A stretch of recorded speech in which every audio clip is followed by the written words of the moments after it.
Israel is in shock with the unprecedented scenes of violence and chaos unfolding across the country's south seared into people's minds. Hamas started the multi-pronged attack around 3:30 on Saturday with thousands of rockets aimed as far as Tel Aviv and Jerusalem, some bypassing the Iron Dome defense system and hitting buildings as well. But how does the Iron Dome work, and how did Hamas outfox the cutting-edge air defense system?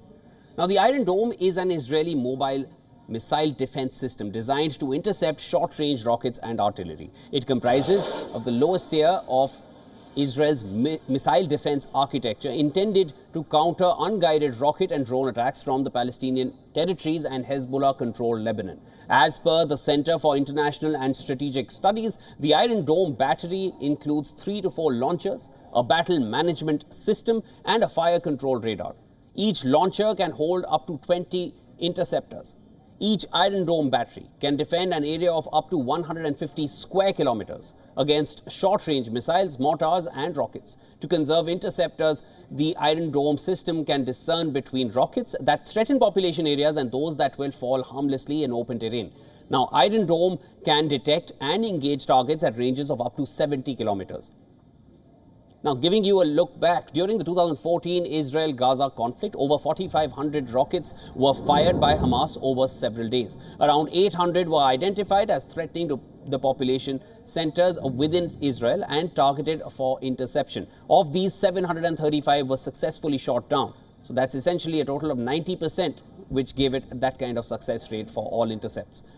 So what about the Hamas rockets that bypassed the Iron Dome and hit buildings? How did those rockets get past the Iron Dome? That is one question which has definitely rattled several strategic minds thinking about this. Swarm tactics, that is the answer to it. Too many missiles at the same spot and time can overwhelm the Iron Dome, and that is the chink in the armor. Hamas fired thousands of rockets within a span of few minutes, which resulted in some rockets going past the Israeli shield. Israel is working on the Iron Beam now, a defense system which will surround the nation with a laser wall. The laser will supplement the short-range air defense provided by the Iron Dome. The Iron Beam shall fix the gap exposed by the swarm tactics and safeguard Israel further. Now, for more on this, we spoke to Dr. Malcolm Davis earlier, who is a senior analyst in defense strategy and capability at the Australian Strategic Policy Institute. Listen to his inputs on this. He only has one option, which is to go into Gaza and essentially decisively defeat Hamas.